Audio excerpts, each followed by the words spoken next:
Hi guys, welcome to part 2 of showing the racing on TV. So here we go. Here's part 2 to that video. Hope you guys enjoy.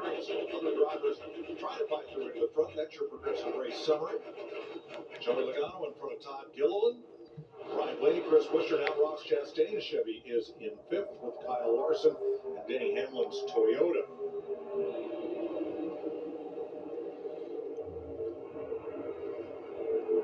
So let's have a look at what's new on Kevin Harvick's podcast.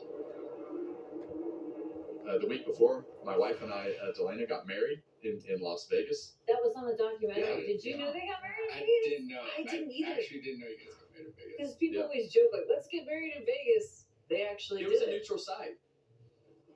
Join Kevin every Tuesday and Thursday as he gives his opinion on top NASCAR storylines and brings big names in sports and entertainment into the racing world. Kevin Harvick's Happy Hour. We're going to have a lot to talk about this week because this is as wild racing as you're going to see all year on this schedule. And these guys are 2 wide, 3 wide, runs coming, runs going. Yeah, Gilliland slipped up right there, got in the middle, lost a few spots.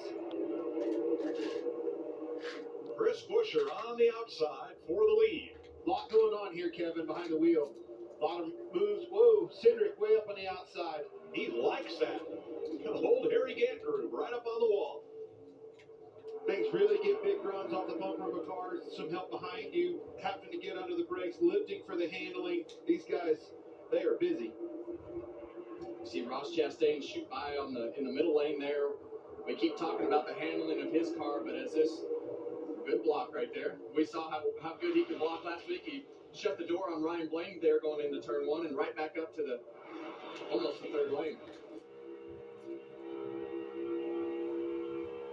Now Michael McDowell dropping back a bit. Regan.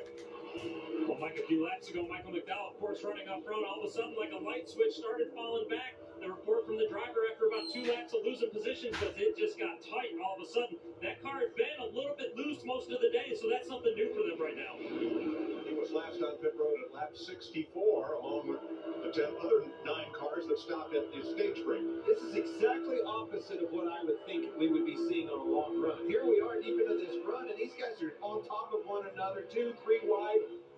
I thought it would be all spread out. That's why. Look at Brad Keselowski's feet right there. You're going to see him working. You saw him working the throttle. You got his foot on the brake. They're going to go down the straightaway here, and now he's on the bottom. So we'll see how good his car's handling as to how much he lifts into turn 1 by himself in clean air. I don't think that foot moved. It didn't. The point of that comment was he's pushing the air, and he's got the air on the front of his car. Now that one car moves down, it's going to see he has to lift, and that's the difference between having the clean air on the front of the car, and as soon as Ross Chastain dropped down in front of him, the front of the car didn't turn as much, and the only way to make it turn is to let out the throttle. Yeah, that was spot on right there. Didn't have a car in front of him wide open through 1 and 2. As soon as that car moved in and got that wake in front of him, he had to lift big time. Right back to wide open there. Now that he's got the clean air again on the front of the car, and he'll probably just have a little lift into turn 3. No lift because of the fact that he's got clean air. Contact. Yeah, this is a hornet's nest right here. Cindric, they've been on both sides of him for about a lap and a half. But Austin's been pretty aggressive with that 3rd groove, and now he's in the middle and probably not where he wants to be and having to do exactly what we showed with Brad. Once you're in that hornet's nest, it's just a matter of the timing of the lifts and where you have to lift as to where you wind up as far as on the racetrack and as far as what lane you're in. And you lose the momentum. Right. Now you get stuck in the middle right there. You don't have the help behind you, and you're trying to get up or down, just not getting that wake so you can get that momentum rolling again. Well, you lose that momentum and you wind up in places that you don't want to be. Martin Truex making some gains on the bottom of the racetrack while many of the drivers fight for the top lane. This is fantastic racing we're seeing today in Atlanta.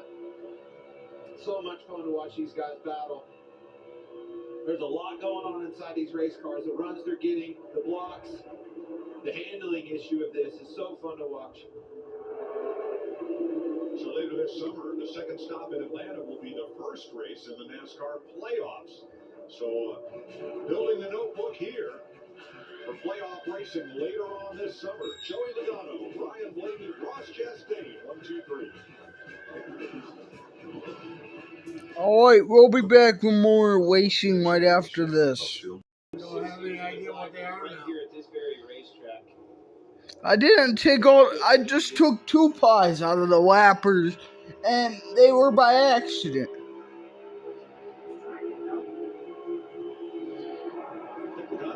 He had a hand out the window. Green flag pit stop. All right, guys. So a lot going on for the drivers here. Now the So I'm still not allowed to have any pies. So you got a downshift twice coming to the straight part. Grandpa. It's going to kick off the pit cycle Alright. as we go through this segment of the race. So 45 miles an hour here on the actual pit road.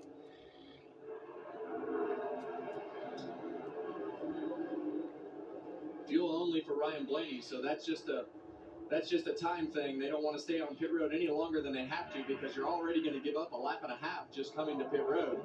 So you want to do everything you can to just get right back off the pit road. Same for Logano, and they'll come out together. Not quite as critical as it is at Daytona, but still. Now their teammate Austin, he is hunting the lead on turn number 2. Shoots by Brad Keselowski into second. Now Cindric against Larson. And Larson drops to the bottom to hold the lead. Todd Gilliland making his stop.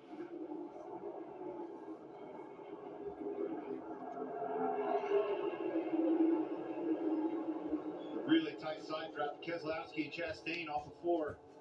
They rushed a little bit. Hey. Chastain's been watching him for the last 2 laps. We're starting to lose the nose back. Looks like Cindric to pit road here. Very hard to come on the pit road that fast and then down.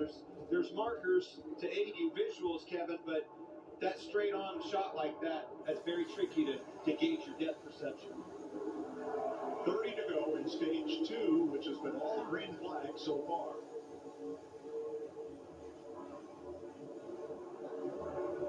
I see Kyle Larson pull down right there. He thought that Austin Cindric was shooting down to try to pass him, and he went down there to block him, and Austin Cindric kept coming to pit road. Now you see a huge run from the 1 and the 6, and Brad Keselowski up on the outside of Kyle Larson for the lead. Gosh, I love this. It takes me back the way they used to be, the good old days of racing. Like, these guys and their options, right? Brad Keselowski pre-race told us, this is the plan. We have drag, we have downforce in this car. I don't have the speed to take off with these boys, but it should come to me. As this race progresses, it should come to me on a long run, and that is exactly what we're seeing. He's coming to you in the pits. A lot of them. Chastain, Somebody had I that think wrong. he got down to the wrong pit road speed I right there. agree. 90 mile an hour, and he went to 45. That was almost a big wreck. Well, and that's what we talk about, Clinton. The driver and the spotter have a responsibility to change that up. And we go from 45 under caution to 90 under green. And I think Brad got that wrong, like you said.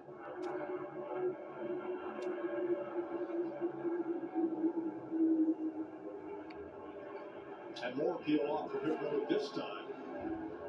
As these appear to all be fuel only. Denny Hamlin, I think he did the same thing, Clint. That'd be easy to do. Different pit speeds for caution scenarios, green flag scenarios. Now also, we talked about the radius of that apron.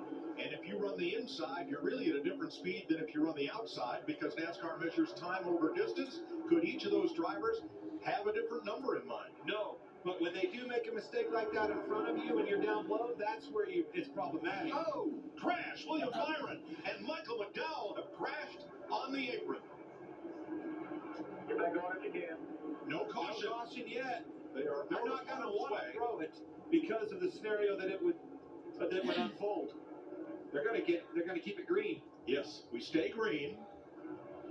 Not sure how much damage was done there.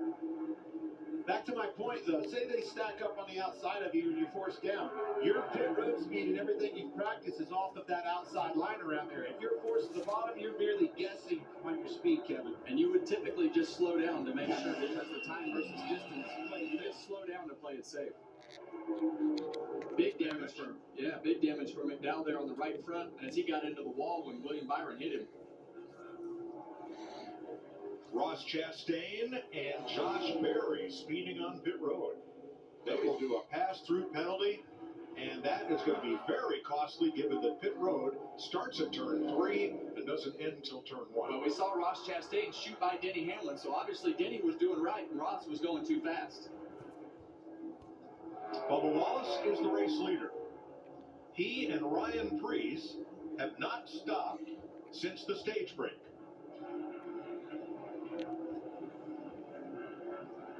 So let's see what happens here. Michael McDowell and William Byron slowing for pit road behind Kyle Larson, and McDowell locks him up. Rear tire, you saw the smoke come out of the rear tires right there, and that thing started sliding, and he just lost control of his car and hit William Byron.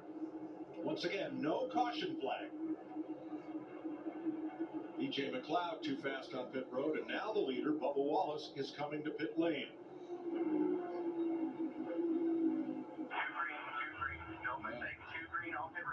Just that right rear tire locked up and shot the thing around on Michael McDowell.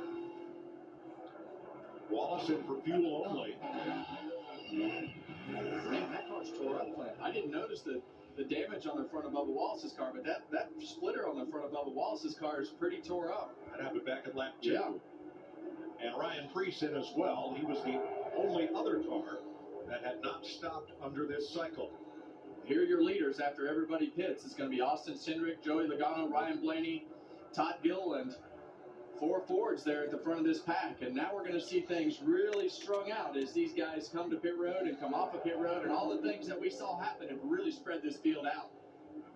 See McDowell a lot down there because of that mishap on pit road.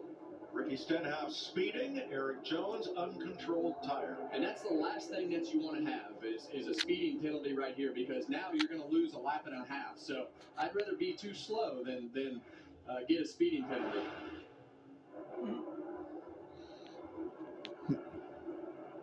"20 laps to go in stage 2. Austin Cindric out in front of the Ambetter Health 500. We're going to take you, Fox, side by side.